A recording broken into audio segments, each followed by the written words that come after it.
Good evening, everyone. Welcome to the Bristol Town Council meeting of September 7th. If you could all rise for the Pledge of Allegiance. I pledge allegiance to the flag of the United States of America and to the republic for which it stands, one nation, under God, indivisible, with liberty and justice for all. Thanks, everyone. Apologize for a little tardiness here. We had a meeting before the meeting. Mr. Clerk. The first item on the agenda, Mr. Chairman and members of the Town Council, is the consent agenda. Move we accept the consent agenda as written. Second. There's a motion and a second. Any discussion? All in favor? Aye. Any opposed? The next item is item A1. This is submission of minutes of August 24th. Motion to approve. Second. All in favor? Aye. Any opposed? Thank you. The next item is item D1. This is the petition of Christian Ferreira, doing business as Christians, 382 Thames Street, request that the council approve a revised floor plan. What is provided is the current approved floor plan, in addition to the one that the petitioner provides as the new floor plan, and recommendations provided by the fire chief, town administrator, and chief of police, all to approve. Is the applicant here? Christian Ferreira, 382 Thames Street, Christian's Restaurant. Welcome. Could you just kind of give us a nice overview, if you would? So we're submitting actually a petition after this one for dancing and entertainment license. We want to do some entertainment in the restaurant, and we are just being told recently that we needed a revised floor plan that we recently did, and we had a fire marshal sign off on it. I have some copies. If you don't have any, I could bring them up to you if you need. And we're just going to try and couple those together. We were told that needs to be done. So, can I just ask you a quick question? So, and maybe it's not directly to you. So, part of this, just to make sure I'm clear on it, part of it is that you have a new floor plan where you're adding a community table. Is that it? Yes.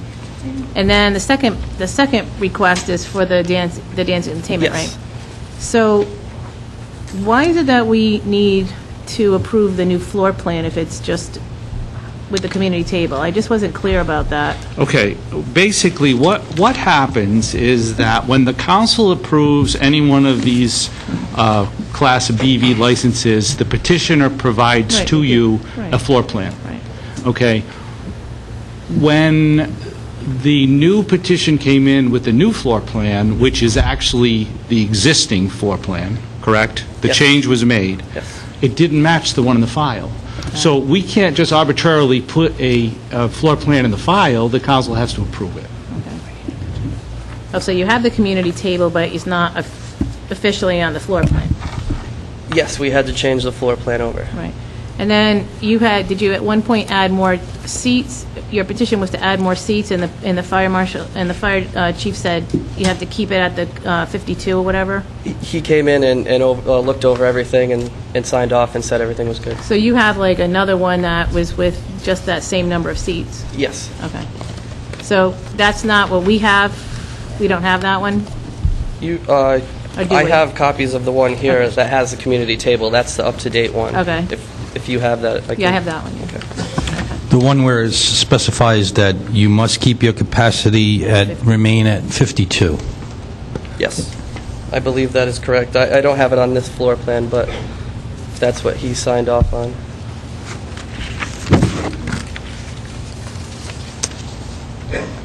What other questions are there?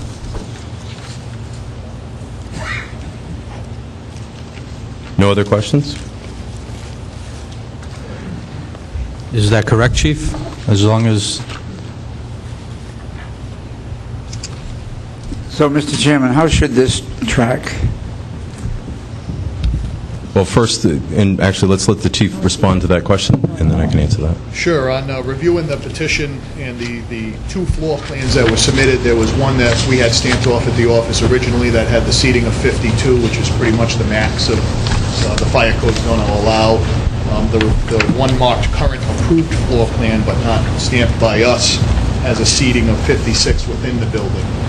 The exterior sidewalk seating is fine, that's not an issue, but going up to 56 would be well above where we need to be for the fire. So you're saying that 52 is okay? 52 is okay within the code, correct? Right, that's this one, I That's think. pretty much maxed out. If you start going up higher than that, you have to start looking at second exits and different other factors that come into play. Okay. So the current approved plan has 52 seats? Correct. Okay. So, Halsey, you had a question? I'm sorry. Well, I was just wondering how this is a bit complicated because of the sequence of things happening, and I wonder how it should perhaps track in the future here.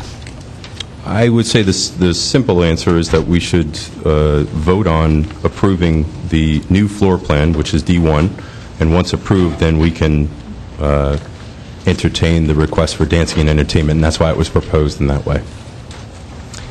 Motion to approve the new floor plan based on the recommendations from the chief and the fire chief. 52. Is there a second? Second? Is there a discussion? All in favor? Aye. Any opposed? Thank you. Don't move. Okay. On the next item is D2, and this is the same petitioner requesting council consideration for a dancing and entertainment license for the same premises. You have recommendations provided by the fire chief, chief of police, and town administrator, all to approve. What's this council's pleasure? I'm going to make a motion that we grant the dance and entertainment license requested by the applicant and the specified location in his restaurant with the understanding of the type of music and abiding by the noise ordinances and approvals of the police, administration, and fire chief, and all town and state statutes that attain to this. Second? There's a motion and a second. Any discussion? Yes. Well, my only concern is that I wonder if there's been enough publication of this request in view of the fact there are so many residents right across the street. I don't myself have an objection to it, but I would want to be sure that the residents in the vicinity have an opportunity to express themselves. Chief, maybe you could, I know you gave us a outline and a recommendation on that, but has there been issues there that need to be addressed?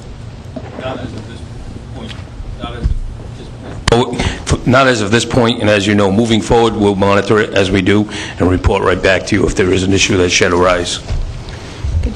You say that you're looking for acoustical type music. Yes. Can you tell us what your plans are specifically? It's just probably one or two acoustic players, guitar, nothing loud, just something to set a little ambiance.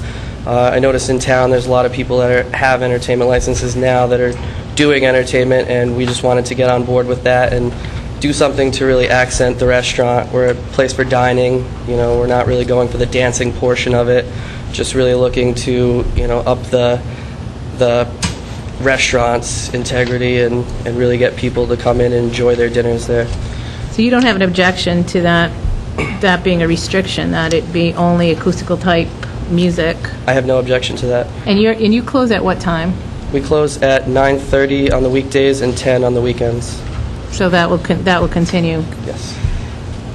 The one issue I don't have an issue with this in particular, but it's more with the state, is the so-called dancing and entertainment license. You know, unlike liquor licenses where you can get different sort of categories of them, they only have one level of dancing and entertainment, and it can be anything. It can be anything from, you know, having a harpist on a Sunday once a week to, you know, full blown out every night dancing and entertainment, you know. And I'll ask it again. I've asked this many times. I've not really gotten an answer, but I really think that we need to, either through our attorneys or in legislators, to work with other communities and come up with, you know, some legislation that will separate these type of licenses. Because I don't have an objection to people doing this.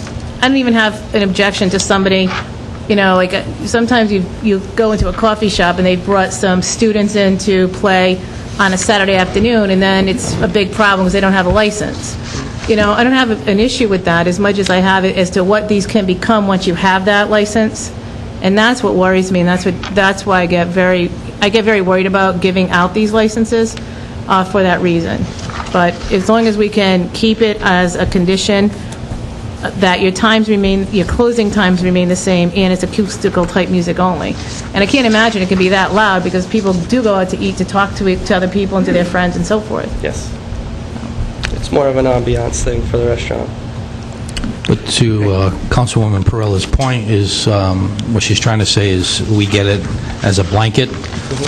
So that means, we have to be aware if one night you were to have acoustic and then another night you have Bon Jovi at your restaurant and Which I'd play come to tables. if you did, dude. So. Yeah, okay. To her point is if it was a little more streamlined category, making it by a category where we can have a defined, when each applicant comes, this is what they're looking for. So. May I? So we have a motion. Andy, did you want to add something? Yeah, if I might, what I would suggest to do it is that the motion include the specific conditions.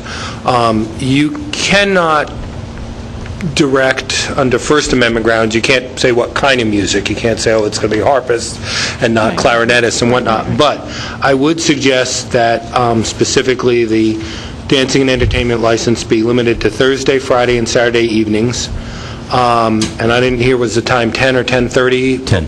10? The weeknights, weekends, and give us the time again if you would, please. 9:30 weekdays, and then Friday, Saturday is 10. All right, so they're asking for it Thursday, Friday, Saturday, so that the entertainment license only good till 10 p.m. Any night, and that it be acoustic only with, I'm not comfortable with acoustic type, but acoustic only, no amplification whatsoever on the music. And I don't know if you want to also have a requirement that this isn't really a place set up with open windows, but still I always like to see it that no open windows while the entertainment's going on. That helps to keep the noise down in the neighborhood. So I will amend my motion that it will include Thursday, Friday, Saturday till 10 p.m., acoustic only, no amplification, and no open windows while the music is being conducted.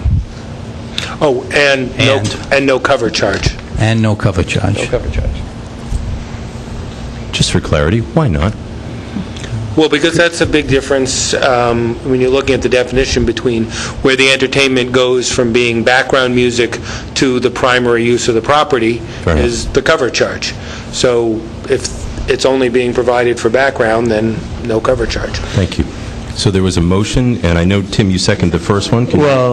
Christian, is this Christian? Are these conditions? These conditions are good, yes. Well, I will second the motion. So we have a motion and a second. Is there any other discussion? All in favor? Aye. Any opposed? Thank you. Thank you very much.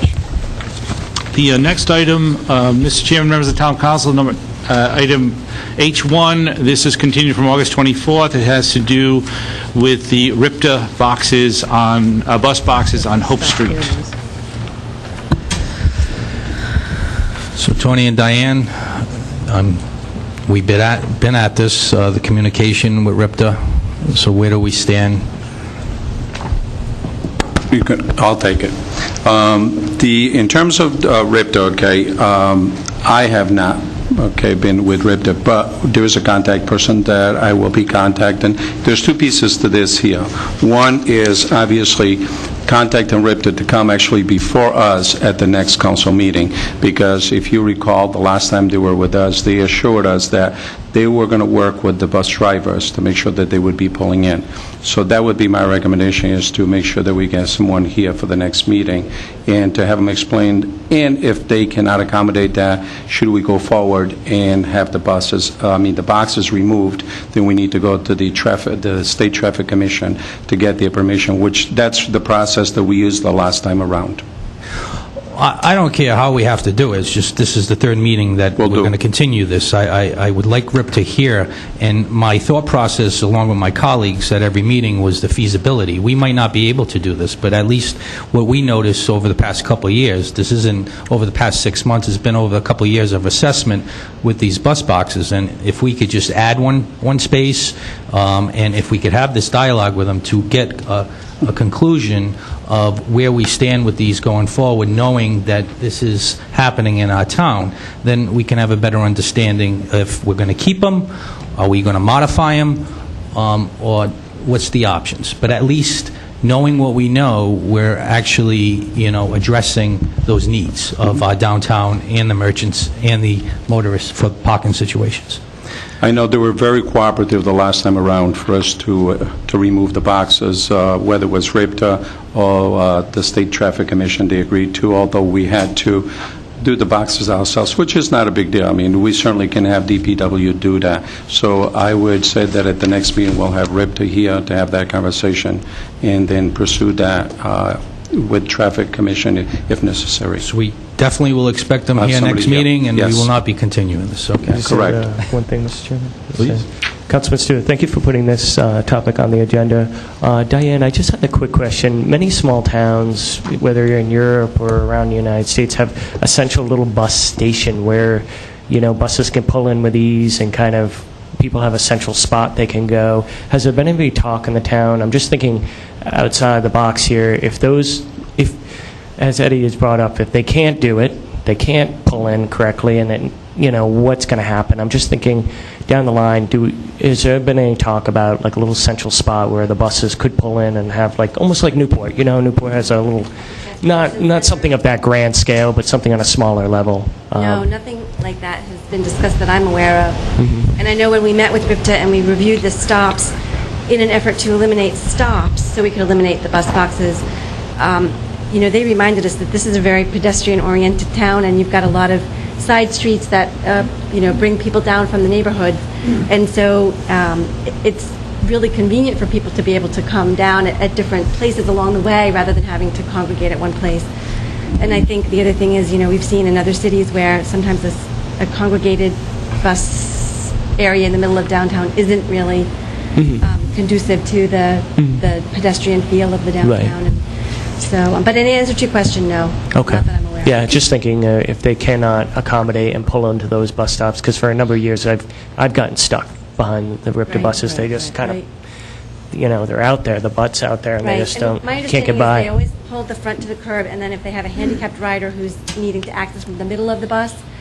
I did notice yesterday one of the ride buses, not a RIPTA bus, but it's a ride bus, they were right in that bus box, nice and tight against the curb. Really? Okay. So they're using them. They're a lot smaller, aren't they? They're a lot smaller, right.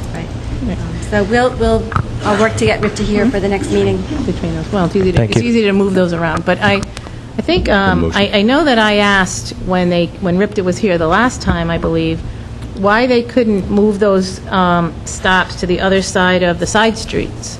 So, because then you have more room to kind of like what I would call go in for a landing, because right now, you're coming along Hope Street, it's busy, there's, parking on both sides, so you're trying to get into that bus box, which is almost impossible to do, like, at State Street, let's say. But if you went across the street, you would have like that open area to kind of get into a bus box. But I can't recall, we'd have to look in the minutes, I don't remember the answer, but there was a reason they didn't want to do it on the opposite sides of the... I think the answer is it's easier to pull in, but it's difficult to pull out because you're not able to get back out into traffic. It's like a timing thing because you're going to just have to sit there and wait. So if they nose in, then they've got access back out into the... So they can't get the whole bus in, so then we've given our shot. We can get those parking spaces back, and we'll just all wait behind them. You're gonna wait been either doing way. anyway. We're waiting anyway, yeah, it's either way, because they're never going to be perfect. I think we need to look at this, too. I'm not sure how many spots you'll actually get, and that's something that we talked about, too, is... I'll take every single one we can get. Again, going back, Two. Diane, you're correct, but going back, this is why I'm addressing this, is because they're not doing what they said they were going to do, and we said we would revisit it. Exactly. So, and if it's feasible, and that's why we need the conversation. Okay. So next meeting, I make a motion that we continue this item where RIPTA will be in presence to ask the questions on the September 28th meeting. You pick I'll up second at the least motion. You pick up at least 4. Is there any other discussion? At least 4. All in favor? Aye. Any opposed? Thank you. Also continued from August 24th is Councilman Stewart's questions regarding the possible high-speed ferry stop in Bristol. So a season is coming to an end with this RIPTA high-speed ferry stop. Harbor Master was under the weather last meeting. We had continued conversations since then.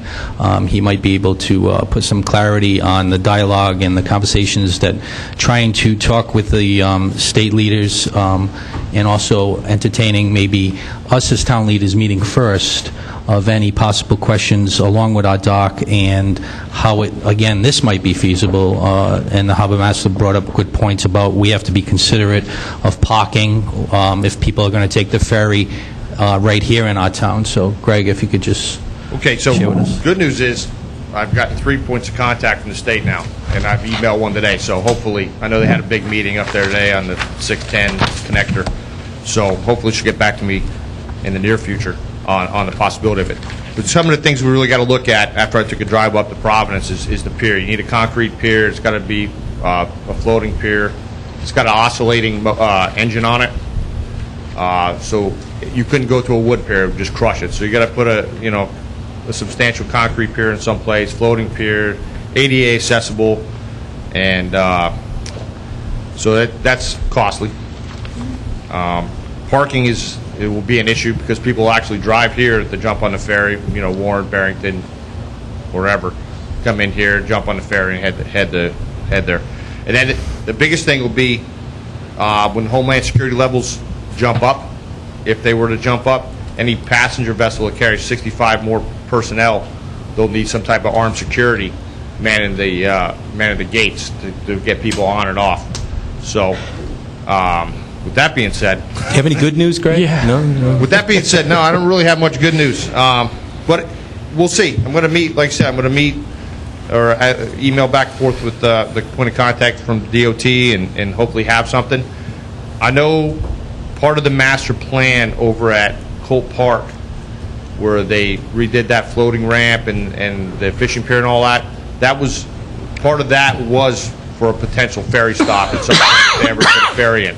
So it might not be a good downtown Bristol fit right now, but maybe that's the fit. There's plenty of parking over at Colt Park. They'd have to hire their own security. Well, Greg, could it possibly be done with a couple of concrete floats north of the Church Street dock? It could, or once we put the new marina in, because that whole outside perimeter of the marina is going to be, I want it to be, concrete piers with a wave attenuator on the bottom. So that could be it, and that ramp will be ADA accessible to get down there. So then we're just worried about security and so maybe it's good to, as yours seems to suggest, to have an alternate plan for 2017 to evaluate the efficacy of having them come here at all, because you don't want to make a lot of big plans for that at the new marina if they're not going to come anyway. Sure. I think we should do something this coming year. Yeah, I think once I talk to this lady up at DOT, I'll have some more answers, get their thoughts. I mean, it was on the news at one point that we want to have stops, and we want to have a stop in Bristol. I think that's what spun a lot of people up. I know I get a lot of questions down there at the Maritime Center. So maybe if that's the case, and maybe they want to do it. I don't think somebody would just speaking to speak. So. Well, I think it's a good timing because we do have some months for the fall and the winter to proceed going into the next year, 2017. And like I stated last meeting, the funds that will be allocated to keep this program going has to be an ongoing conversation. Just for the record, there were statements made publicly, just for clarification, that the revival of this program this year was used with federal funds, not from state grants, as was suggested by some that are making public statements. So I just wanted to let the public know that it was a federal grant that revived this program to have a success this year. So why don't you have the dialogue and see where the questions might be from the state people, and then come back to us, and then maybe we can have a meeting with the administration and all the department heads involved, and then go from there. So Yeah, sounds good. I see maybe a continuance till the November 16th meeting. Put it I would think, you know, further out. It took, I don't know, you and I have been having this dialogue for 2 months, so it took me that long to find somebody. I'm starting to think that the phones aren't working. You actually got to go to their office and sit outside in the hallway and just wait for them to come in. I had to get the assistant director of EMA involved to get me numbers, so Yeah. we're close. We're getting there. But, so I can probably have it by November. That's not a problem. Once I get something, I'll share via email so you guys have a heads up on it. Yeah, I just want to give enough time. I don't want to just keep continuing this every meeting. This way, because we know the format we want to go with this, and we have plenty of time to go into next year with this. So I think it's like a good thing for us to be prepared for it. I mean, from what I've heard on the news about this, is that it's kind of like a year-to-year thing. No one even knows if there's going to be funding for it for next year, so that may not be until the last minute. And it's kind of like what happened this year. It was sort of the last minute they decided to reinstate the ferry, Absolutely. So, we'd sort of have to have a plan ready to go if we were going to try something, but we may not know until the last minute. I know it was sold out most times leaving Providence, so I don't know, that'd be the other wrinkle in the plan, is how much space would they actually have, since it's a first come, first serve ferry operation too, so it's not like you're buying tickets too far in advance. Right. It'll be interesting, but it's definitely worth taking a look at. Speaking of Providence, where they have that takeoff is the Shooter's property, which was bought with bond resolution money. At least they're utilizing that property after they continue time and time again, what will we do with this property? So at least they're making use out of it. No, it's a nice facility they put in there. Yeah. So I'll make a continuance to November 16th, Mr. Chairman. Second? So there's a motion and a second, and just a quick add is that stuff like this is out-of-the-box thinking that brings new potential of business, new people to town to experience what we have around here, and it's important that we continue to do this. So there's a motion and a second. All in favor? Aye. Any opposed? Thank you. Also, continued from August 24th was Councilman Stewart's suggestions regarding stop sign intersection of Belvedere and Sunrise Drives. My colleagues got the recommendations from the police and the Department of Public Works.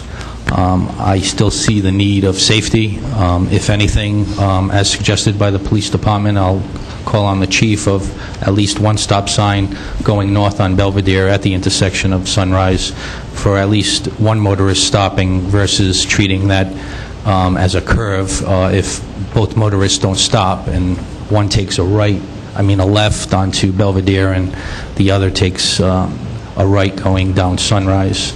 So I potentially wanted one on Sunrise and Belvedere, but I understand the thought process with the dead end of the resident at the end of Sunrise. So I would like to hear my colleagues' thoughts on where they see fit, looking at the diagrams of that intersection that I feel, again, I want to thank the Department of Public Works for clearing out that brush that was just growing into the road, so there's a little more visibility now that you see those pictures than before. I took a look at this, and just for the record, so everyone knows, is that the recommendation was there's no high need, I'm paraphrasing, but no high need for a stop sign in that vicinity through the police department, and certainly Chief can speak for his department, but if there is, I don't know, is there an objection if this council saw fit to put one there? Not at all. As Councilman Stewart said, though, I think the one on Sunrise kind of defeats the purpose. There's nowhere to go unless you live at that next house, which is only one house there. You have to take a left. And we've monitored it. We haven't had any complaints for speeding. There's been 3 minor accidents in that area, not directly at that intersection over the last 3 years, which is not an uncommon thing. 1 or 2 of them would have been, a snow or ice issue where somebody slid. So I could understand and see the justification for one on Belvedere to Sunrise, but the second one, I really don't see a need for it. Okay. Thank you, Chief. And also to the point is being in that neighborhood, just on the safety factor of the children, more of slowing the cars down instead of just rolling right through the end of Belvedere was my concern also. So. Well, I can assure you, once it is in place and implemented and everything, we'll be monitoring it. And as we always do, we'll try to educate the residents of that area, because that's not a throughway. So we know any vehicles in that area are going to be either residents that live there or someone visiting. The only other person that could be there is if someone's lost. And that's quite a bit off the beaten path. And if there's violators, they'll be dealt with accordingly. I can assure you that. Is there any other dialogue? Do you have a... Well, I'm going to make a motion that we install a stop sign. I think it needs an ordinance. So it's going to need a reading. it would have to go to the solicitor to draft the ordinance language. So moved. That was very nice. So there's a motion to refer this to the solicitor to draft a new ordinance. Is there a second? Second. Yeah. Is there any other discussion? All in favor? Aye. Any opposed? Thank you.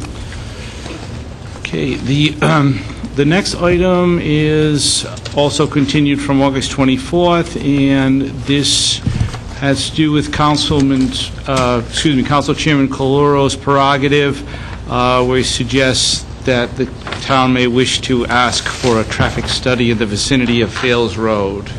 So at the last council meeting, at the prerogative is the end of the meeting, I brought this up because actually the motivation was this council had, I guess you could call it a fireside chat with the seniors at Benjamin Church, and it was brought to all of our attentions of the challenges to get into and out of Fales Road.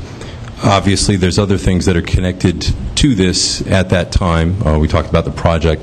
It's important that everyone know here that we can't have any discussion about this, about that.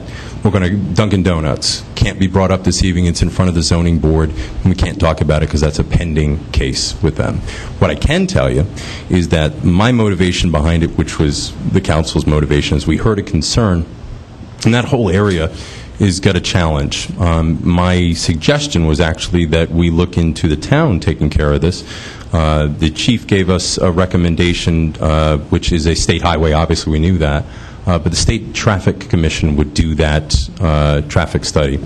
And what I was going to ask is that I'd like to refer this to the chief, but obviously I'm interested to hear my colleagues' opinions on this. But I wanted to refer this to the chief. Some dialogue was also shared, was that should it be limited to just that area? What I mean by that is Fales Road and Gooding. Should it be expanded just a little bit? And what I'd like to do is certainly refer this to the chief for your input, working with the State Traffic Commission, and find out, is there more affecting that area? Should we be looking at a larger area?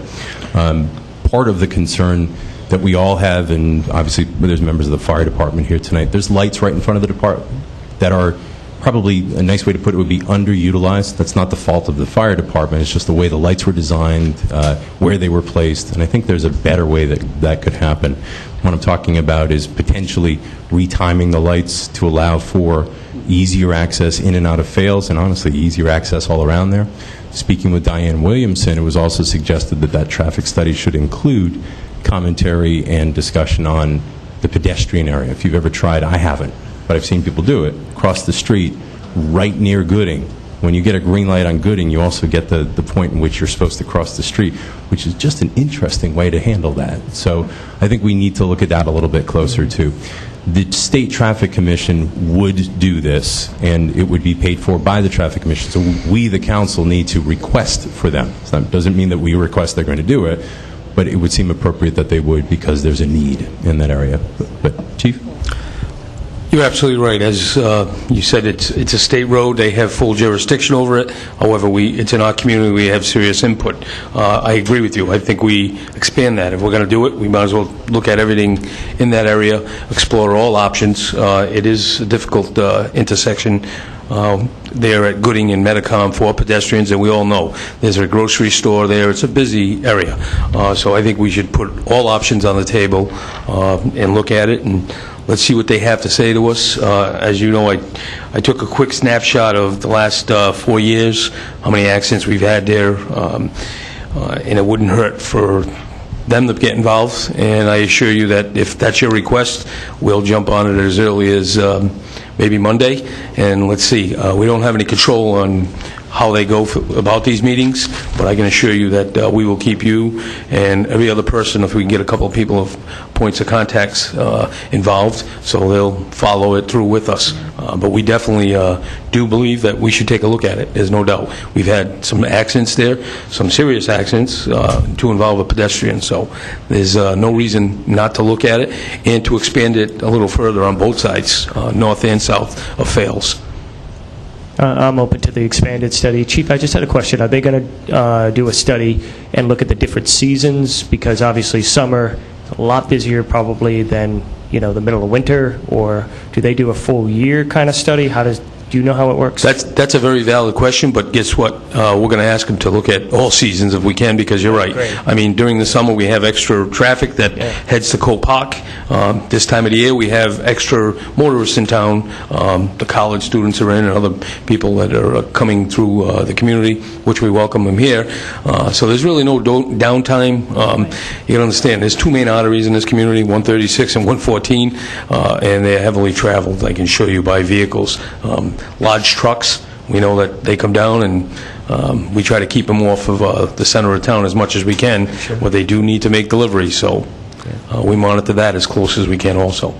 But that park brings quite a bit of traffic, as you know, in the summer season, and I'm sure that is a challenge for those residents that live up in that area, especially when they want to take a left north and head into Warren or go on to Gooding Avenue so they can get back on the Metacom.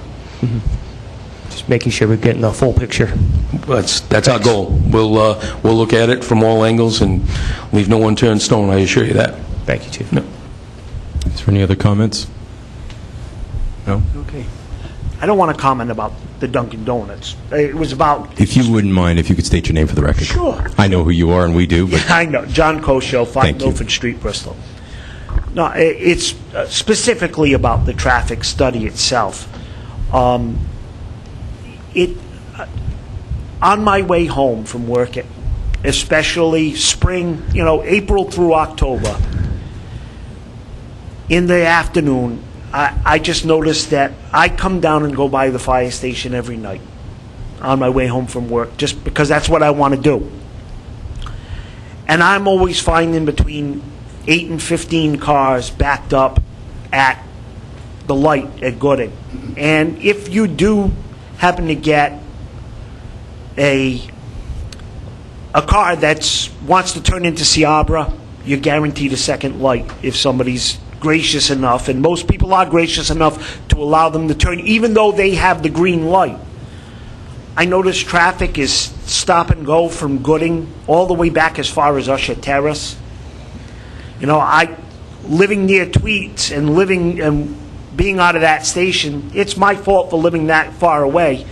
But I do find it remarkable that there are times when I respond to the station and it takes me longer to get from Chestnut Street to the fire station than it does from my house to Chestnut Street. And I just think that the scope of the study should include well past Benjamin Church Manor, not only Fales Road, but past Benjamin Church Manor, all the way to Usher Terrace. I hope that we could do something about Metacom Avenue. We saw what traffic was like last week when they had to shut down the Secundit River Bridge. It was gridlock both directions from the Mount Hope Bridge to Swansea Country Club. So I mentioned earlier that I had a few people talk to me about expanding the study. This gentleman actually called me a little bit, sorry, when I saw him out here and mentioned it to me. Initially, I was concerned about going too large because I don't want to bite off too much, then we can't get the approvals from the state. Right. But after thinking about it a little bit... Even in piecemeal. And let me finish on that. Sure, go ahead. After thinking about it, your point that you just made was... I had the same idea, which was, you're right, it backs up on Chestnut, too. So is there a timing issue there? And Unfortunately, or fortunately, I have some faith in the State Traffic Commission. We were in front of them recently, or semi-recently, for the school lights, and those school lights were approved quickly because the chief took it and moved forward with it. And I believe the same thing should happen here. I think we have a concern. You mentioned a good point about the Secana River bridge being closed for a bit. Obviously, we would have had nasty traffic anyway, but I think it was that much worse. So, this agenda item was here so we can take the next step on this. It's not about whether or not we need to do something about the, there's traffic there. Yeah. So we all agree, I don't want to speak for my colleague, I allow them to do that themselves, but we all agree there's an issue. In fact, everybody here probably agrees that. That's the motion this evening, or excuse me, the agenda item this evening is to take the next step, not to decide whether or not there's issues, because I think we know there are. What we want to do is make it better. And if it's a timing lights, if it's moving this or that, then great, let's do that. If it's moving a crosswalk in the vicinity of Gooding, we're open to those dialogues. So. There's just one more comment I want to Certainly. make. I wrote it in the letter that I gave for you to share to them, but I wanted to make it public. You know, there's one thing that I've noticed no matter where I go. People say, I can't. I can't believe you live in a town with that many people, with a department that's this big, and you volunteer. And I'm also hearing, I can't get out of Fales Road. I can't make money on the property, the Dunkin' Donuts. Please. No, that's, Okay. it's not about that. I don't want to go there at all. Right. Okay. And I'm not saying anything about that. What I'm saying is, with the traffic in this town, that word's starting to creep in my head. Even when I go to get a gallon of milk, I can't deal with this traffic anymore. And what I want to say is, I can get to the station in time to get the truck. I want them to say, I can make money on that. I can get in and out of Fales Road in a timely fashion. You know, even the stop sign you were talking about. The thought occurred to me that the need for the stop sign may be a symptom of a problem of frustrated people in that neighborhood trying to avoid Metacom Avenue, even for that short stretch between Anawamsket and Narrows Road. And the other thing is, we're hearing, I don't know if we can get the high-speed ferry. We want to say, I can do it. And this council has been an advocate in the forefront and of the traffic issues in this town for a long time now. And we continue that process, and it's tied together. Just a discussion last meeting with the Bridge Turnpike of the ongoing projects with the state, being tied in and being on the phone with Diane and my colleagues with the state of that turning lane on Metacom. It will tie in with our letter that's going to be drafted of the major concern and gridlock that is existing here in our town, and it's a safety issue. We're a growing town, we're a university town, we're a seasonal town. We are well aware, it's not that it falls on deaf ears, because we have the same attitude that we can with everything, Mr. Kosho. So I thank the chairman for putting this on. And I believe that it should be, like Vice Chairman said, address all the seasons, especially the summer.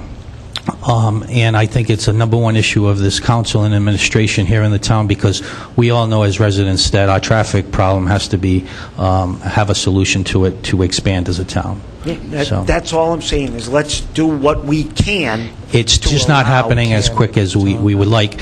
And with all these projects, we have to go accordingly. You can't put the cart before the horse, because then it would be devastating for our town. No, I mean, it's going to take a long time. But that's what we need to make sure that in the long run, everybody can. Absolutely. Thank you. Thank you. It's okay, you can clap. He did a good job. He really did. So please. I just have one comment. This is Ann Gardner, 17 Acacia Road.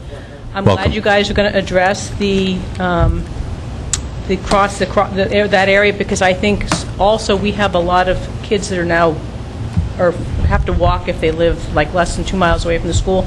It's dangerous. My kids had to do it, and they survived, but I think that's another thing we ought to look at. I really think that traffic ought to stop. You ought to be able to stop traffic in all 4 directions, or 3 directions if they're dead ends, on both ends, because people are crossing on 136 too.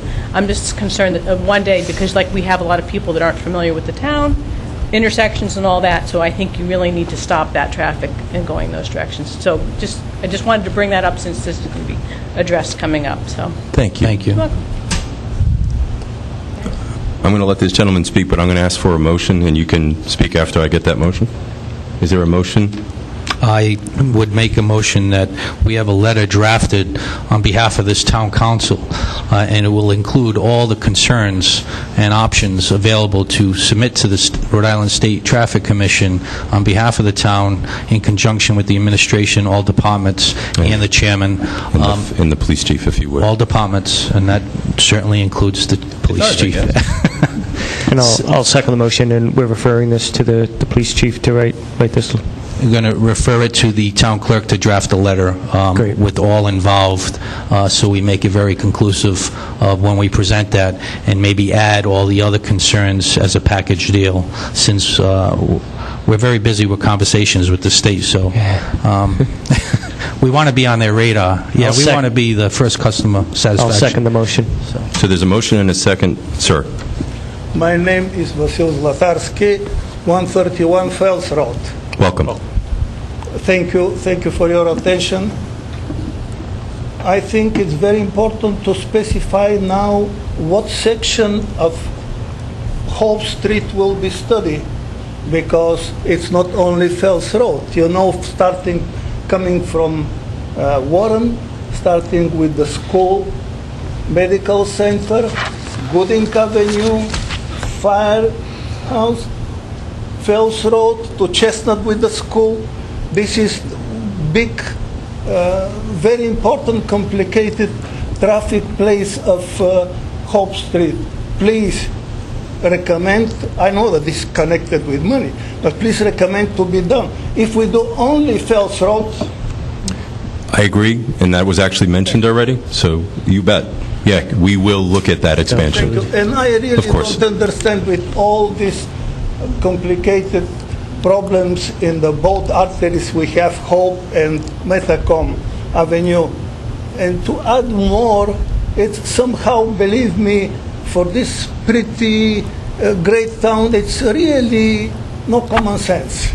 We have to try everything every day how to simplify and to alleviate our transportation. Please, if you can do it, we'll be very grateful. We are not against Dunkin' Donuts. We are grateful. Why I keep cutting you off there, and I did it to the other gentleman too, the reason why is that because there is a pending application with the zoning board, and it's inappropriate for us, and in fact it could probably be more than that to talk about it right now. But your other comments were heard clearly about the expansion, and we agree with you. We're referring this to the chief to take the next step with the Traffic Commission to take a look at what we should be looking at. And honestly, I'm okay in saying that I don't know traffic. I am not a traffic engineer, but we surround ourselves with people who do know these things. So we will get the information that we need to make an informed decision. So thank you.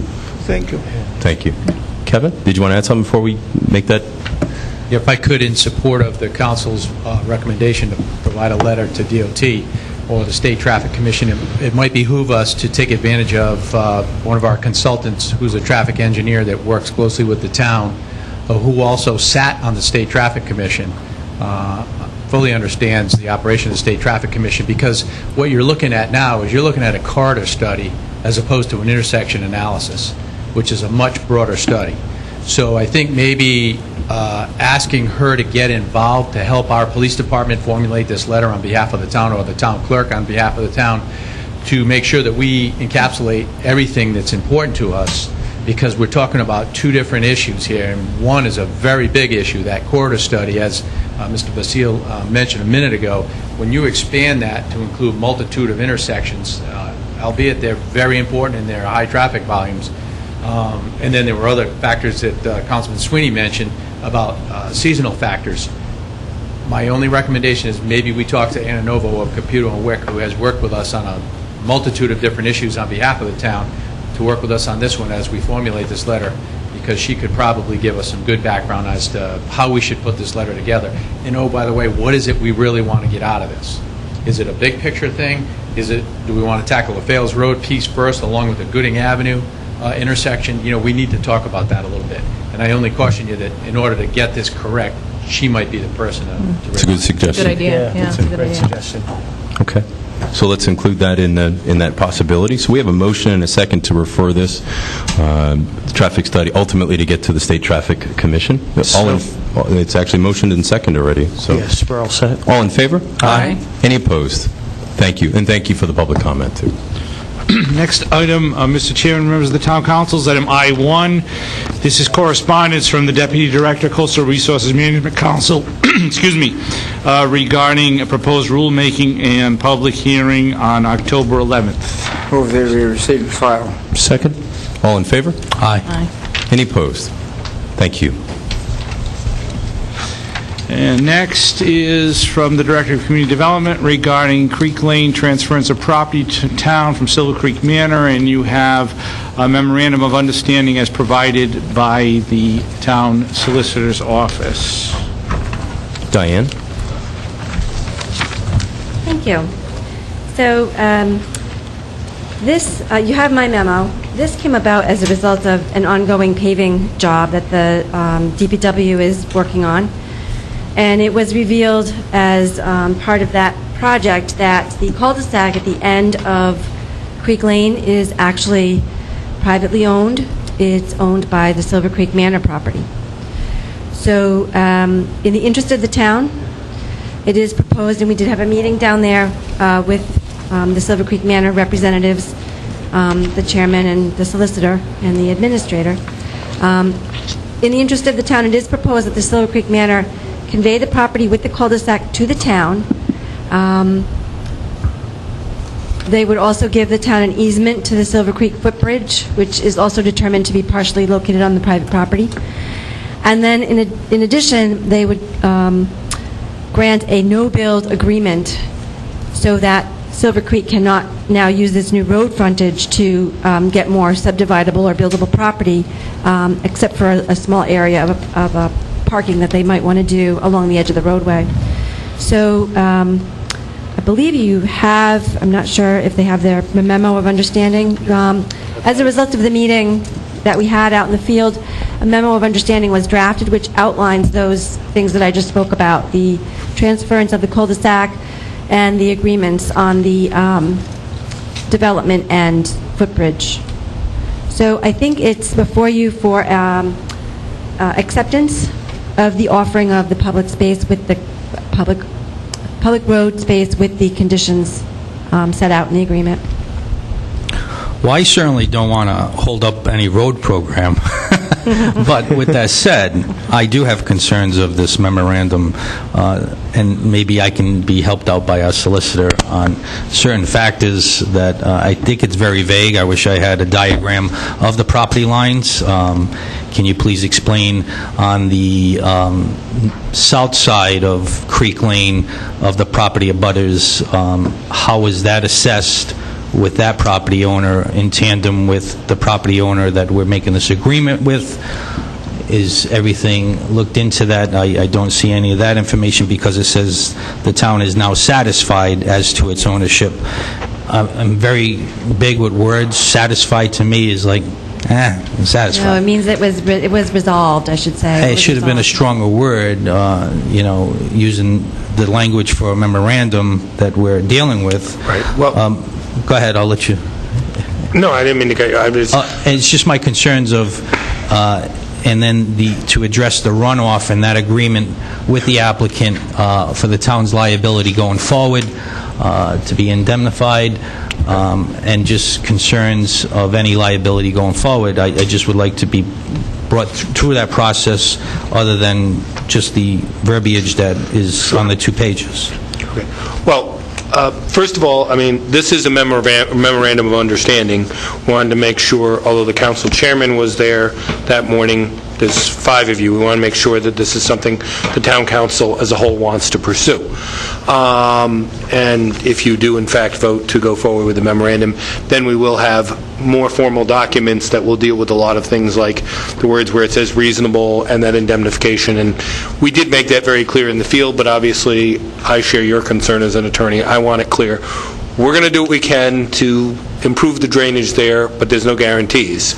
It's at their own risk. If they're subject to flooding now and we're not going to make it, we're going to try to make it better, but there's no guarantee we're going to make it better, and in fact, there's no guarantee we're not necessarily going to make it worse for them, and they understand that, and obviously I want to make sure that will be in writing in the final agreement.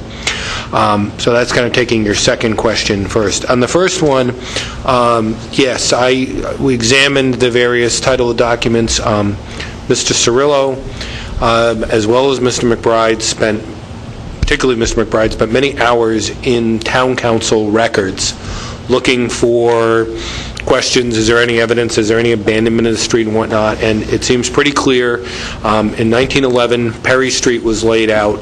Perry Street actually was on both sides of Silver Creek, running from Hope Street to the creek, and on the other side, it was laid out as a public street. There's no evidence that it was ever abandoned. In fact, in 1968, the town council renamed it to Creek Lane, the part that's we're currently dealing with, since it became clear, I think at that point, it wasn't going to connect through across Silver Creek. You had 2 Perry Streets that weren't accessible to one another. And in the council resolution renaming it to Creek Lane, it refers to Creek Lane from Hope Street to Silver Creek. So it was clear that it was the whole length of the street. So I have not seen anything that would cause me to believe that, other than it is a duly accepted public street. Now, that being said, in addition to which, to complicate it, there's a sewer easement, which was also obtained later, in the 80s and 90s, which runs under the creek, and the town paved, after it dug up and put the sewer in, the town paved over that. So as you drive down Creek Lane, you're not actually, as you're going east, you're not actually going east, you're going kind of a little northeast. The paved part doesn't stay in the center of the right-of-way. It kind of jogs a little bit towards the left, towards the north. And then you get the cul-de-sac, which goes very much on the north, and it is the private property. So it's very much used as a public street. The public benefits from it, the public in general being able to drive down there and have a way to turn around in that cul-de-sac.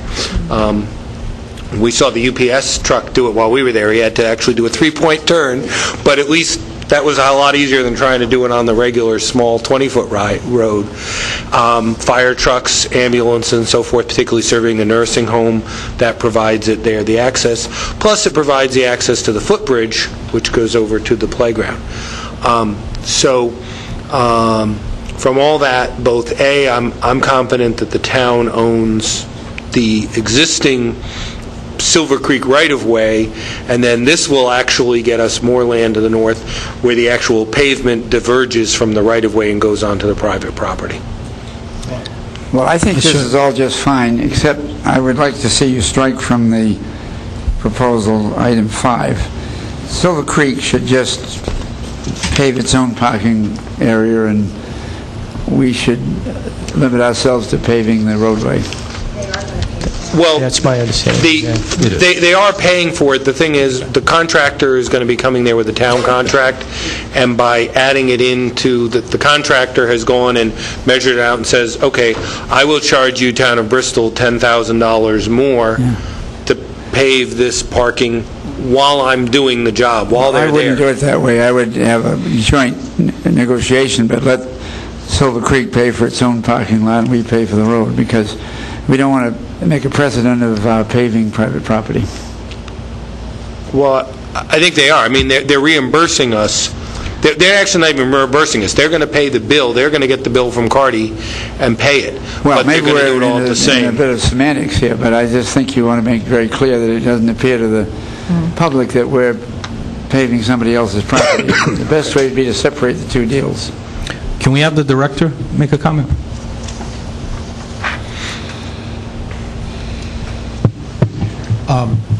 Councilman, I believe that we did address that initially during the original contract specifications where we broke out the areas that belong to the Silver Creek Nursing Home, i.e. the cul-de-sac area, and also the parking area adjacent to Creek Lane. We had the contractor give us an itemized cost estimate to do those areas, broken out, itemized. The total, I believe it was like $34,000, but don't quote me on it, but I think it was around $34,000. So we did itemize that out, and we were working with the owners of the nursing home, and they either were going to say yes or no, we want to do our portion of that. Then this issue of right-of-way came up, so that kind of got put on hold. So now, in order to resolve the right-of-way issue, as the solicitor has stated, in order to simplify some of the other things that are adjacent to the Creek Lane road, it is proposed that the town pave that cul-de-sac in the final stretch of Creek Lane, and the final piece that's the parking area, I think that Councilman Herreshoff that you're referring to, which is adjacent to and north of Creek Lane, that is the sole responsibility of Creek Lane Nursing Home. However, we've itemized that amount of work, $10,000, roughly $9,500 and some odd dollars, just under $10,000. That would be charged to the Creek Lane Nursing Home. But the contractor is going to invoice us through that separate proposal that we have put in the contract document. So I think it's been simplified. I think it's been broken out very clearly so that we don't expend public funds on private property, which was my main motivation in the first place when I said we need a timeout. I think we don't own this property. I'm a little bit worried about spending public dollars paving a road that may not be ours, and that's how this whole thing got started. It was I that threw up the red flag and said we need to stop here until I figure this whole thing out. And we worked with the solicitor, and even the town clerk was helping me research some records in the vault. So that's where we got to, Councilman, and I think we have addressed your specific issues already ahead of time. I would say that I think we are very pleased that you did put the red flag and that this proposal is now likely to go through. But I think I've made myself clear that we want to be very careful to separate the two paving elements in some way that's transparent. We did, and actually I had our contractor, our engineer, modify the drawing to show that, and also give us an up-to-date cost estimate, which was done on Tuesday morning. So we're current right up to conclude what you're talking about. Okay, good. I would say that even the tie-in from Creek to Jar and that existing parking lot on the final overlay would probably be mended better altogether than having a piecemeal put together and then kind of, diminish Shaw's in the future of that seal. And quite honestly, that's why I've held the contractor off from putting in the final course of pavement on that initial portion of Creek Lane, because I want to get one pavement lay down. If we do this whole road, then I want to put the surface course all down at once. And that's the goal. So that's why I've asked them to not do that road just yet until we have approval from the council. If that's where we're going, yay or nay, at least I'll know how to handle the rest of the road. And certainly, I'd like to thank you, Andy, for your clarity. Is the points of questioning I had is not to rush this, but put out the questions now so it could be in a timely manner because of the road program. We're here in September, so on a time frame of when you can asphalt, if need be, that this council does see fit, that we could go along and keep our word on how we do our road program. Thank you. Is there any other questions? No, just that I'm in support of the memorandum. It makes a lot of sense to finish out the road in the cul-de-sac. The townspeople of Bristol now benefit from that cul-de-sac, and they're able to exit on to public property easily. And I like that it's called out on the... I understand you want to do it all at once. I understand that it's going to be separated in regards to Silver Creek handling their own parking lot, and we're handling that road. So with that, I'd like to make a motion that we support the memorandum of understanding between Town of Bristol and Silver Creek. I'll second. There's a motion and a second. Discussion? Can I just go back to Halsey's question? Given the explanation, is item 5 necessary to be in the agreement? I actually want it there, rather than having, if I have a separate thing, then I don't have the consideration. My view here is this is all part of the parcel, all part of the same package deal. you're going to give us the land that's being used by the public anyway, we're going to do the public stuff, but no, you're paying for your private stuff. Right. So I actually prefer it to be in this agreement as part of the transparency. Okay. Any other questions? I think if you haven't gone down there, wait till we pave it. But take a moment. There's a beautiful bridge down there, Silver Creek. If you haven't been down there in a while, that bridge goes over from Silver Creek or Creek Lane to Vets Park, and then obviously the other way if you so choose. It's a beautiful area. This is a very appropriate use and a great way for the public to be able to use. Well, we have a beautiful waterfront, but then we have another beautiful waterfront and another one after that. So take a moment, go down there, take a look at it once it's done, or now if you want to, and see what's going on with it. But it's going to look nice when it's done. So we have a motion and a second to approve. All in favor? Aye. Any opposed? Thank you. The next item, Mr. Chairman, members of the Town Council, this is correspondence from the Director of the Department of Administration regarding the disposition of surplus land, sometimes referred to as the Maha Center on the Mr. Chairman, side of Bristol. Mr. Chairman, I think item 3 and I-4 are very related and go together and involve a zoning change. And I think I ought to recuse myself because I'm an owner of land adjacent to the property. Thank you.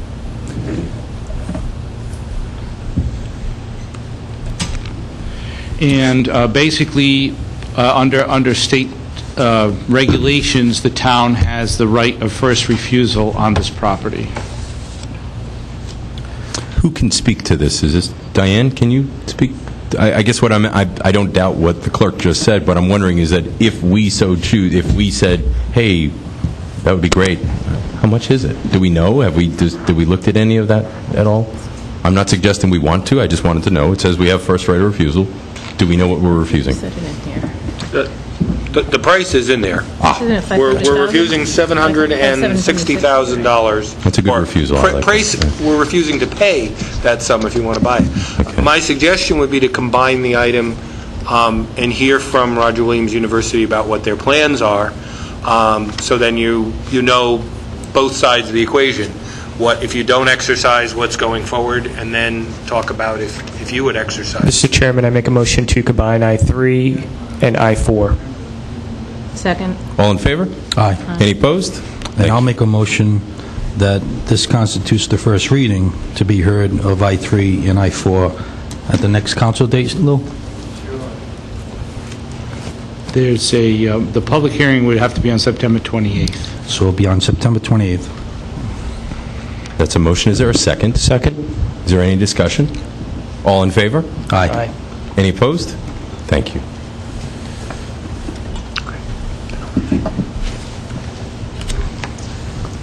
Yeah, now what happens, right? So everything gets heard just at the public hearing? Is that? Well, that's it. I didn't know if you wanted to hear anything now or not, but yeah, then you hear it at the public hearing. I thought by combining it, we had to make it part of a first reading. No, well, yeah. You understand where I was coming from? I am, but I think the time limit on number 3 will expire before September 28th. So I do think you need to, even if you make this first reading, you're not talking about the first reading, but you should hear about number 4 and 3, because if you want to do anything about number 3, you got to do it tonight. I believe we have someone here to speak to that. Yes. Well, maybe we should have combined them. Welcome. We basically have to say whether My we name want is to buy Pete it or not, Wilbur, right? and I am the Vice President of Outreach and Engagement for Roger Williams University. Welcome, Pete. Thank you. Thank you. It's a pleasure. Well, in light of item number 3, where the state is operating on the prospect of abandoning that property, Maha Center has been relocated. We're requesting a zone change, as noted in item number 4, to facilitate the bond financing that we have applied for and would need in order to purchase the property. As you may know from having seen previous diagrams, the property is surrounded on 3 sides by our campus property. All of the utilities that provide that property with its energy needs, are our utilities, for which we have to bill back. And since Maha has relocated, now that they've relocated, it makes perfect sense for us to consider purchasing, which we have been, actually, we've been after the state and negotiating for like 2 years. Change of administration, things like that. Things get lost in the shuffle. Our intent is to renovate. The property is in very poor condition. Our intent is to renovate extensively. We have a partnership potential with U.S. Sailing, which is a national program that competes internationally. You might recall last summer, I believe it was, we did a regatta with U.S. Sailing. I forget what division it was, but given the heritage of sailing here in Bristol with the Herreshoff property, it makes perfect sense for us to consider that kind of a partnership and shared usage of the building with U.S. Sailing. They'd be located and headquartered right here in the town of Bristol.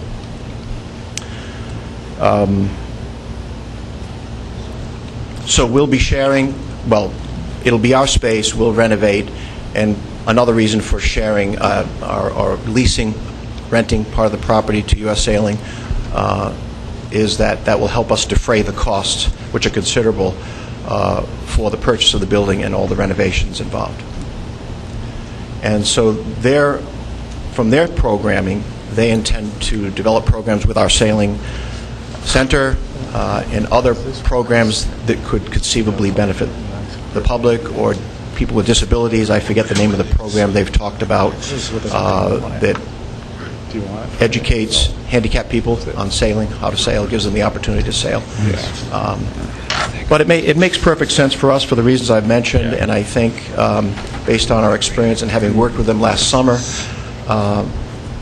it's a great opportunity for us, but I also think for the town of Bristol, as opposed to having them headquartered in Newport or something like that, to have U.S. Sailing right here in the town of Bristol as well.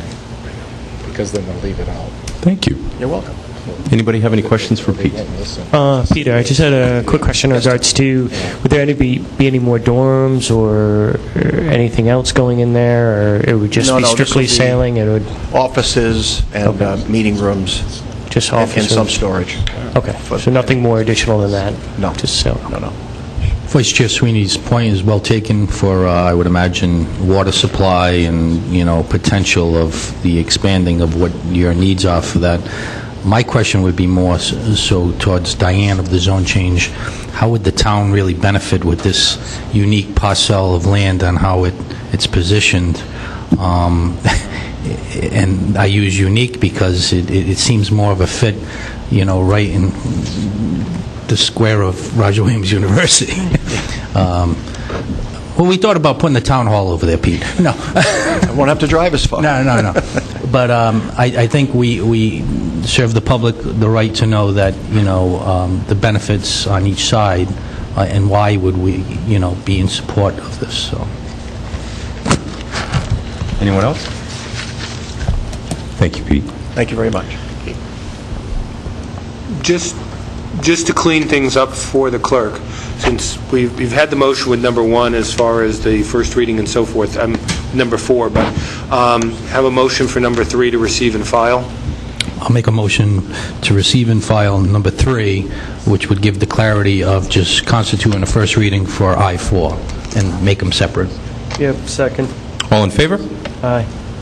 Is everybody in favor? Aye. Okay. Any opposed? Thank you. Clarity? So we didn't act on it.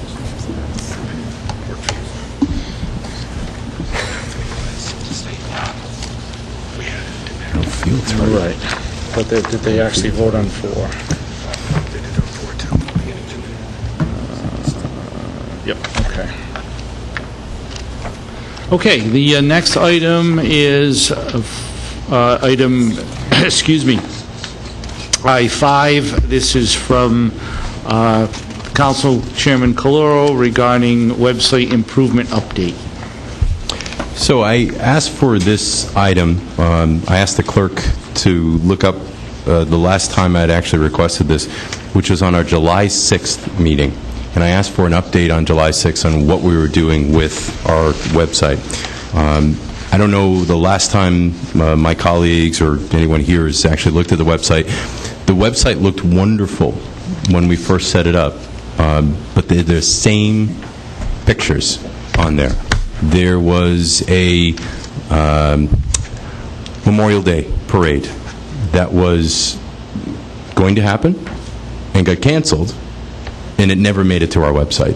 So I looked myself because I had to be there, and I wanted to say, hey, are we still doing this? And obviously I get other correspondence, but there was no clarity on that. The pictures, as I mentioned, are the same. I use a website probably like a lot of people do, which is it's 8 o'clock at night, town hall's closed, and I've got a question. And if that information is not up to date, what's the point? Why do we have it? So this came up 2 months ago, and like a couple of other agenda items, you can see a little frustration with me because I let this stuff, I'll try to get it good first, we see if we can fix it. It's gone on too long. We listened to why we should spend, and I remember these dialogues at budget meetings about why we should spend it for the website. And I believe the website is very appropriate. I think there's a lot of good things. It is not totally bad. In fact, it's majority of it's quite good. But it needs to be updated. It needs to be refreshed, and it's each department, if you've got something on there, your responsibility to keep it updated. So, I don't know what the problem is, but I think there's a couple of solutions. One of them is I would be more than happy to be part of the committee to improve it. I'd be more than happy to push this forward, but I can't do that for departments, obviously. What needs to happen on this, in my opinion, is that information needs to be updated when it's supposed to be updated. Whatever it is that you're looking for, you should find at a moment's notice. If our initial blush of how things show up, for example, if you're looking for us, the town council, can you find us? Is it really simple to find us? If I'm a new business, we had this dialogue so many times. If I'm a new business coming in, can I find the information I need to open up a new business? Just the generals. Not you can't come up with every algorithm, but generally. So we need to update this because someone in California or Oregon or Massachusetts or Connecticut or Middletown considered coming here to live, and if they're using that as a basis to get their facts and they're not getting it correctly and they're outdated, it looks like we don't care, and I know that's not true. I know we care. So what I'm asking for from all of us is that the website is updated, that it has the information necessary, and if it is no longer valid, if people don't understand how to do the updates, it's okay. I'm a big fan of mulligans, too. So, okay, you forgot. It's been a long time since you've updated. It's okay. If we need to get training back in to get everybody up to speed, let's do it. But I think this is the last time, like other things, that we need to stop talking about this and just do it. Again, it's not wholly bad. In fact, it's majority good. So what I'd like to do with, if my colleagues are amenable to it, and certainly, Mr. Administrator, you wanted to add, looks like you want to add something to it, but I want to make sure that we move forward with this. I'd be more than happy to be part of the solution. So the last time we spoke about this on July 6th, it was saying that we would put a committee together. So we haven't done that yet. So let's do it. So what help can I help with, and what help can my colleagues help with so we can move forward? Well, we first of all was identifying who was responsible in each department. That was not a problem. We got that.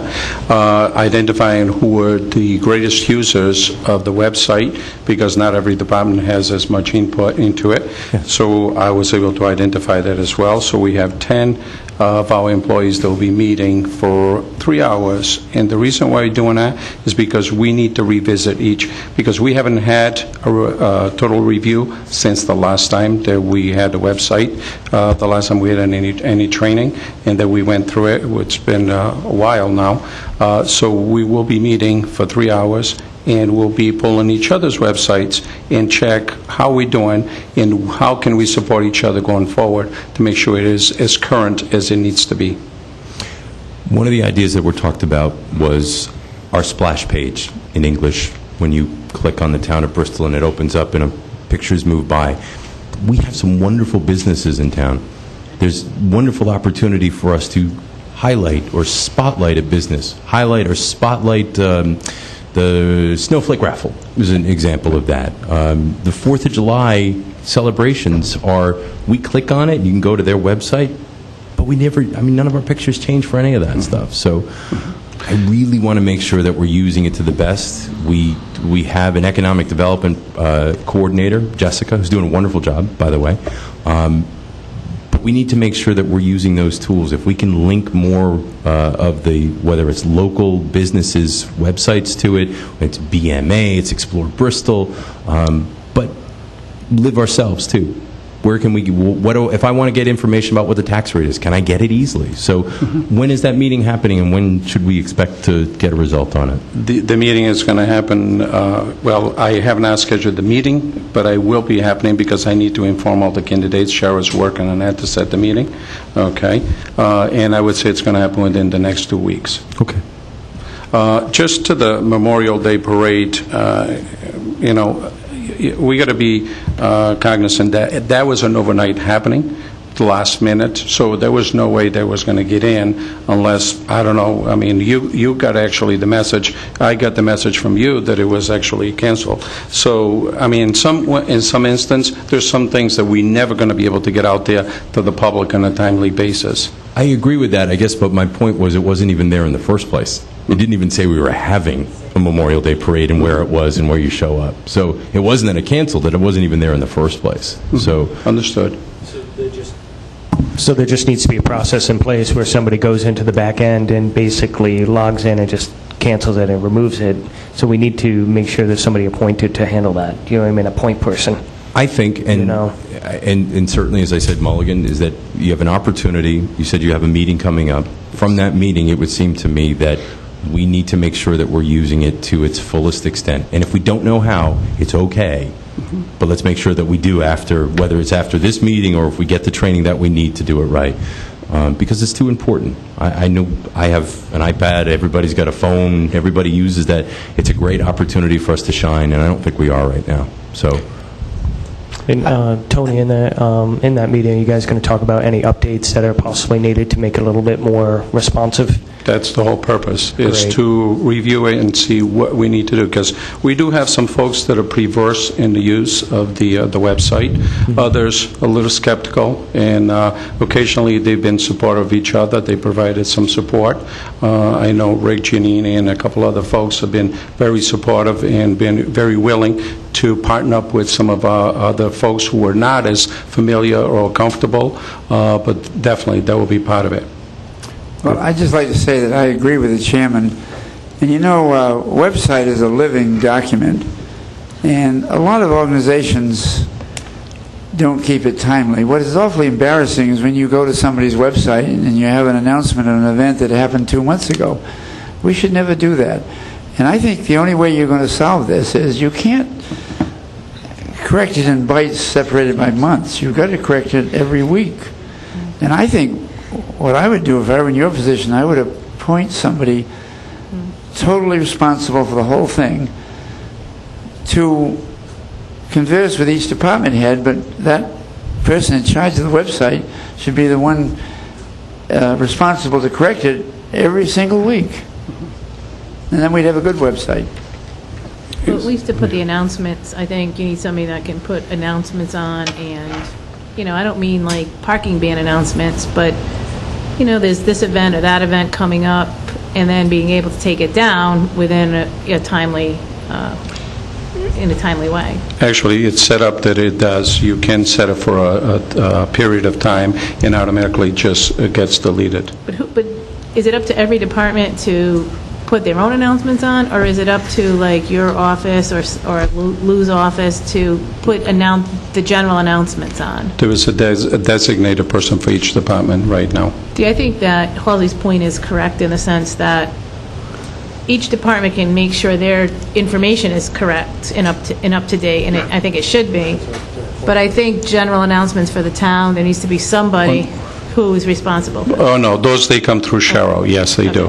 Right, unless it pertains specifically to the department, but if it is an announcement for the public at large, it goes through Cheryl. I agree with my colleagues. This is a website that we took a lot of time and effort into building for our town to convey. I thank the chairman for addressing this issue, and with my colleagues, you have to keep everything current, especially nowadays, and whatever has to be part of that solution going forward, I don't think we have to revisit it and just address it in its manner. Right.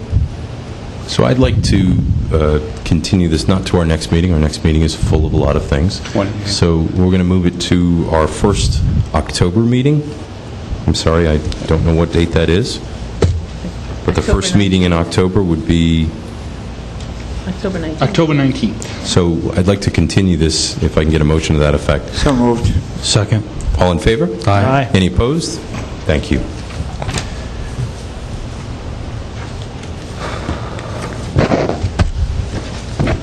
Next item is from the treasurer regarding account reappropriations. So this is our annual... Julie. Hi.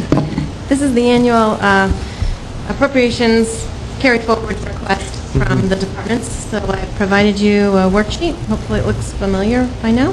Yeah. So I guess I'll ask you, Nathan, how much detail you want me to go into. What I've provided here is a listing by department at the account level, the amount that's being requested to carry forward, and the reason that the request is being made, and what the original budget is, and what it would be if the amendment. I'm going to actually open that up to my colleagues and say, does everyone feel that that's the information that you're looking for, or are you looking for more or different? I thought it was pretty good. I mean, I thought it was pretty self-explanatory. Yeah. You know. Thank you, by the way. And the document. it was summarized in a good, easy-to-read way. I also just asked questions to each department of, what that item was and the need, and so I thank you for itemizing. So. Yeah, Julie, good document and very clear, and gave me all the answers I needed. Pretty self-explanatory. Anyone else? Just going to keep an eye on that tree stuff going forward. Gotta watch those dollars. We are. I can assure you that Cheryl is keeping tabs of how much we're spending, whether it's the tree removal or trimming, as well as the tree warden. I liked it. To answer your question, I think it was easy, quick access, and you're always attainable and available to if there's more information necessary, but it's a nice, quick way to get the information that we need. So I'll make a motion to approve for the request to carry forward to the FY17 budget. Second. There's a motion and a second. Is there any discussion? All in favor? Aye. Any opposed? Thank you. Next item is item K1. This is the periodic report provided by Alan Klepper. Motion to receive and file. Seconded. There's a motion and a second. Is there any discussion? All in favor? Aye. Any opposed? Thank you. Is there going to be anything... There's nothing new to report. I waive the request for executive session. Okay. Then we have the individual council member agenda items, beginning with the chairman. So the chief handed me something at the beginning of the meeting, which was really great news. This council recently voted to pay for the school lights, and what I talk about is the flashing lights on Hope Street. We could not convince the state of the value of our kids and pedestrians, so we're doing it ourselves. Fantastic. I don't know how to be any clearer than that. So, but I'm looking at this, and this should be done. The meeting is September 14th. And it should be moving along after that, so which is wonderful. So that means that we'll have flashing lights downtown shortly. Just to remind everybody, the flashing lights are the 20-mile-an-hour lights to slow down traffic in the school while the school is open. The ancillary benefit is that pedestrians walking downtown, business owners, people going into those businesses, the post office, the library, whatever, standing at a bus stop with too many spaces, I'm just saying, keeps everybody safe. And that's the idea behind this. So it only keeps people safe if you follow the rules, though. And I'm going to use your line again, which is educate, then enforce, right? So it's important that everybody understands. Now, my children go to Colt Andrews School.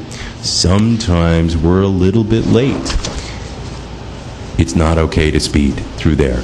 So the whole idea behind this is to remind everybody you need to go slow. We should be doing it already, but this will be a wonderful reminder, and I'm guessing that you wanted to comment on that about... Yes, only I will throw in there is, as you're aware, Washington Street's also part of this project, so they will be done in sync together. With any luck, as you said, September 15th, there'll be the final approval. That's really just to say it's okay to put the signs, and the Traffic Commission has signed off on it, DOT has signed off on it. They tell me that normally this takes 6 months to a year. I think we've done this in less than 60 days. All the equipment's been purchased. It's just ready for the green light. The vendor has told us within 5 days of us giving him the green light, so I'm hoping the 16th we can call him or her up, whoever answers the phone, and give them the green light. And with any luck, I don't want to commit myself to it, but sometime by the early October, we'll have these flashing lights in order. And as you said, we're going to educate the public, we're going to monitor it, and if need be, we will give them a reminder.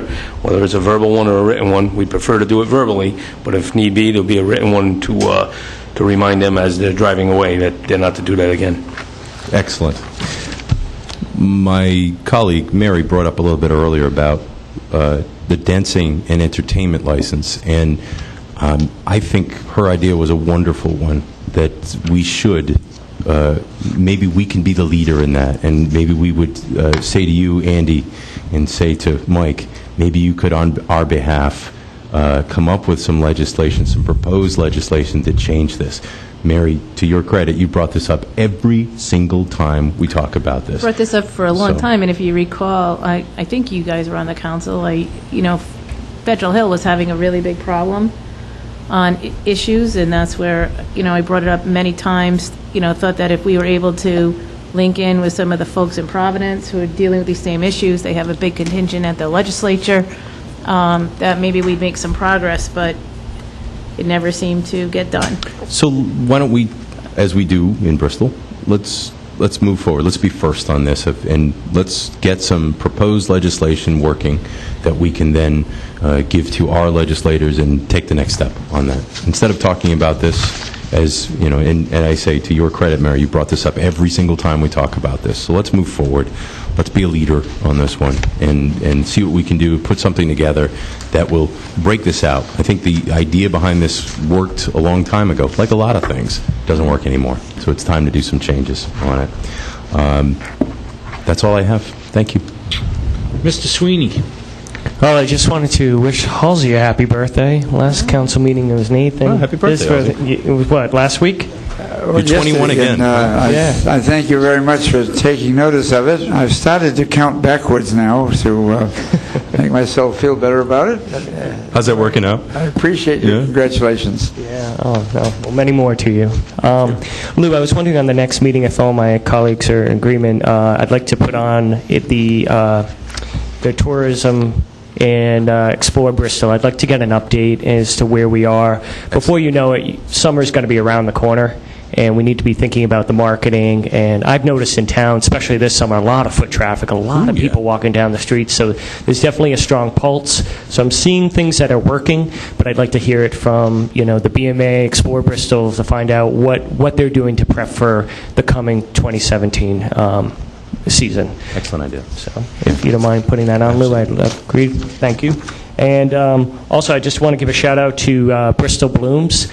Again, a lot of people have told me they've come into town and they've noticed, it's the small things, but those plants have looked fantastic. Everybody that I talked to was like, where have you guys gotten those hanging plants? They look great, and the town looks really, really nice.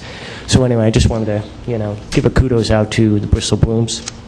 And then finally, the patriotic plates. Eddie, don't fall off your chair. They're finally, I read in the Phoenix that they're coming. They're on their way.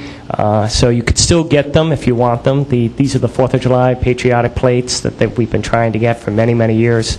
So if you need to, you could still order them, but apparently if you have ordered them, they'll be coming in the next 6 to 12 weeks. So I thought that was really exciting news, finally. I do. But anyway, don't forget to vote, and I will have a great night. Ms. Perella. Thank you. Just a couple of quick things. First, I just wanted to thank all of the departments for the wonderful Labor Day, the Philharmonic concert that we had the last night, which was held on Sunday. I know there was a little bit of concern going on because of the Hurricane Hermine coming up the coast, and how would it affect us and the wind, and could we have it or not have it? And I think we all saw an email from the administrator saying we're going to make a decision on Saturday night, and it was the event was scheduled for Sunday, and Sunday was a beautiful day. It went forward, and it was, as usual, a great event. And thanks to our sponsors who helped offset the cost for that event, and to all of the department heads who were involved in making the decision and making sure everything worked as smoothly as it did down there.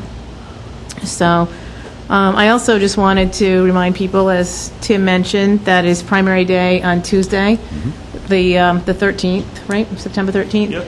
And Lou, do you want to take a second and... Sure. Are all the polls open, or they're consolidated, or? All the polls are open. There's no consolidation because the state, and along with the local Board of Canvassers, decided that it would be best to have a dry run for November, which should be a very, very active election, even though there isn't an awful lot going on the primary this time around. If you're familiar with your resident district, there is a Democrat and Republican primary in District 69, and there is a Democrat-only primary in District 68.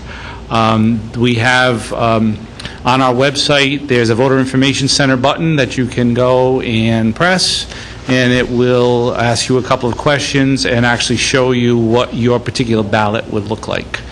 And if anybody has trouble finding that or needs to get it from some other means, they're welcome to call our office, and we'll be happy to help them specifically with that. And certainly, we're always open to questions. The polls will open at 7 a.m. on Tuesday, and will close at 8 p.m.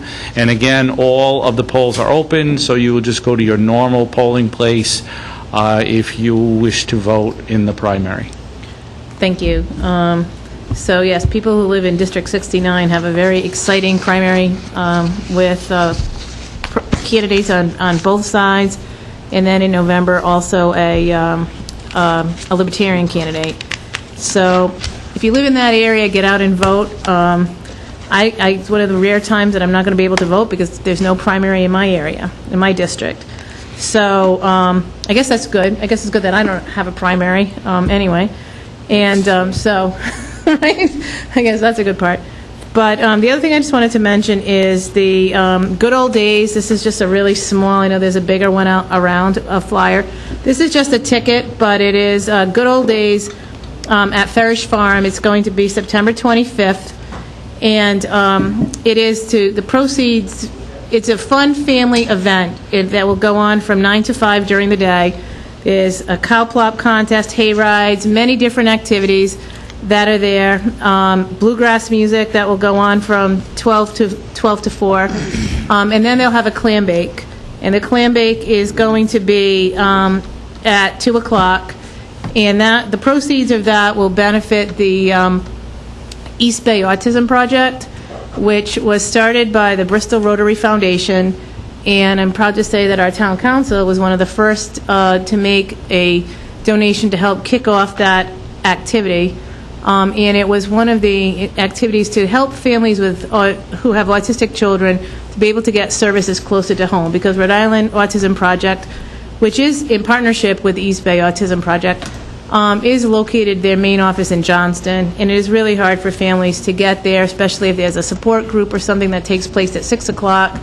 Imagine, having to get, we all know how it is to get from here to Providence, Johnston, anywhere around rush hour. So it's very beneficial to support this. They're doing a great job. There's many groups. There's a basketball team that has started. There's many, many things going on for both parents in terms of support and for the kids themselves.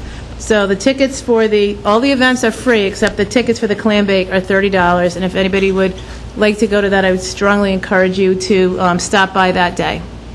And then finally, happy birthday, Halsey. So that is it for me. Thank you. Mr. Stewart. Yes, absolutely. Happy birthday, Councilman Herreshoff. Many more. Thank you very much. And also on Vice Chair Sweeney's idea of the tourism, I would like just to address going forward, especially with Diane and the administration and my colleagues. Now that the Maritime Center is open, I know there was ideas of maybe, in the future, they're getting through with their venues of promoting tourism in each venue that is throughout the town, but I also suggested that we need to bring a visitor center back in a mainstream of Main Street in downtown and maybe the Maritime Center. Why I'm saying the Maritime Center is we also have to have a group come together with ideas of sustainability for that building outside of the general season of summer. That conversation has to take place because we talk about it every budget time of how we have to come up with funds to offset the off-seasons. So that is a perfect building that I know we juggle a lot, but we're used to it. So that's just something to put in the back of our heads that we can formulate to see some ideas to once we finish the building. I know there's still some pre-construction that still has to be done where we can afford people to utilize it on a rental basis or whatever the ideas may have come. To Councilwoman Perella's point about fundraisers such as autism, which is a great cause that we support. This coming Saturday at the Bristol Town Beach, one of our big advocates of ataxia awareness, Annabella Azevedo, actually got the New England chapter to come to Bristol, so be aware that there will be many people coming out for this walkathon. And I would suggest to anybody who wants a little exercise on a nice Saturday morning to support the cause. Myself, I will be away, but you can go to ataxia.org and donate to that cause as well. Also the Rhode Island Philharmonic, another stellar performance. But to that point, we're at center stage again. I'd like to just commend the Concerts on the Common Committee for another successful season, to have those bands throughout the summer along with Mike Davis for our residents to enjoy all summer long after the 4th of July. And picture perfect, you have the Philharmonic, Sunset, Independence Park, the waterfront. It doesn't get any better than what we have to offer, and we keep striving for that. So we welcome everybody. Also, September 23rd, which is a Friday evening, another good cause every year for the East Bay Food Pantry. Again, you could go to eastbayfoodpantry.org. They're having their Uncorked with the theme of Viva Vegas. Again, you could get all the information on their website. And again, before our council meeting, I will support it, but I will not be there. That's my wife's birthday. So I want to wish her a happy birthday. And I tried to sell it, but it just wasn't going. You made the right decision. Yeah, she has other plans that night. I think I could have saved the money going there with that play money that they give you. So other than that, I hope everyone had a great summer. Thank you, Mike Davis, and thank you, Archie Martins, everyone who came out this evening, and everyone tuning in at home. Thank you. Mr. Herreshoff. Well, I'd like to mainly echo and support further the pleasure that's been expressed by other councilors about how Bristol is and how Bristol was this summer.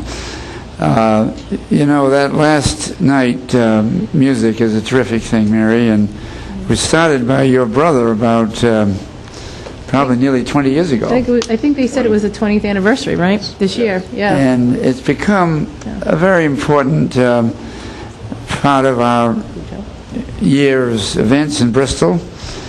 I think one of the good things about Bristol is when strong things begin, we make them continue. We don't drop them. And for instance, the Concerts on the Common, which goes back even more, almost 30 years, that began as a sort of a suggestion and a dream, and it's become an element that is very much a part of our life in the summer. So we've got to keep all these good things going. I too am very pleased to see the wonderful flowers and foliage that we've had honoring our downtown, and I think the people who've done that deserve huge credit. And I hope that that will also become a repeating tradition through the coming summers. This summer's been a good one. I wish Greg was still here because I wanted to report to him that I broke his speed limit in the harbor the other day in that 30-knot northeast wind. I took out my sailboat, which is named Streaker. It's a 33-foot sailboat with a very lightweight and a deep keel, and we went up with some difficulty at the head of the harbor, and we turned around, headed downwind, put up the spinnaker, and we went about 20 miles an hour down through the harbor, and Greg should have been out there to give me a ticket for exceeding your speed limit, but it was the best sail of the season and a huge pleasure. May get that ticket housing. Maybe I will. I think I'd We be can't delighted. put the fluorescent stripes out on the ocean. And I'd pay the ticket too. See, maybe you should tip off Greg. Chief, what's the statute of limitations on that? Do you happen to know? No? I didn't even know you could do like, But, you could be speeding in a sailboat. Can you imagine speeding in a but sailboat? also, I'd like to say that I continue to wish that the downtown could be habitually cleaner. You know, we had a big push on that in the spring, and I had a group, Clean Bristol. Maybe I'm going to have to bring them in again. But you know, along with all the other beauties of the town, and the side streets are pretty good, Thames Street's pretty good, but the bad places are our main downtown area and the principal business part of Wood Street. And there's no reason to have this stuff in the gutters that looks so shabby. There's no reason to have litter. There's no reason to not clean it up. Now, I was very pleased that in the early summer, the town bought a vacuum cleaner for streets. And I'd like to urge that it be used. It wasn't something to be bought and put in a garage. It was something to be bought and get out and use. We are a proud town, and besides the wonderful things we've all referred to, let's have it as clean as possible downtown. As clean as Fifth Avenue in New York, as clean as Fort Worth, Texas, as clean as all the great towns and cities of America. We should have an absolutely clean downtown, and I continue to wish for that. And I guess even when I'm not on the council, I'll keep wishing for it. Maybe our big belly trash compactor will help. Town administrator agenda items. Next.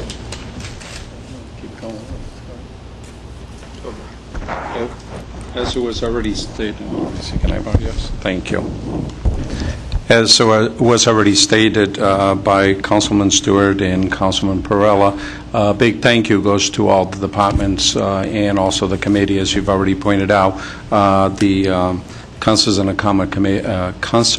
Common Committee, they obviously do a great job throughout the summer, and also they pick up a few extra volunteers. They help out, do some collection at the last night concert, and I'm not sure what the amount was, but I know Diane Davis was counting the money today, and we'll find out what the numbers are. But I can tell you people were very generous. I went around with one of the containers, and people did not hesitate to drop from $5 to $10 to $20 bills into the jars, and so it'll be interesting to see what the bottom line number is on that. But certainly a big thank you goes to all the departments, you know, from Police Department of Public Works, the Harbor, and Fire Department for all their efforts to make sure that things run smoothly. The other piece that it's happening this weekend is the Portuguese Feast, the Santa Crista Feast. It will take place on Friday, Saturday, and Sunday. I know many of you like those malasadas and a lot of the blade meat sandwiches, so come out and enjoy a great weekend, and don't forget the procession is on Sunday. So with all that being said, let's have a great night. Thank you. Believe it or not, we can go right to a motion to adjourn. We haven't had non-executive session So in a long moved. time. All in favor? Aye. Any opposed? Good night, everyone. Thank you. By quarter.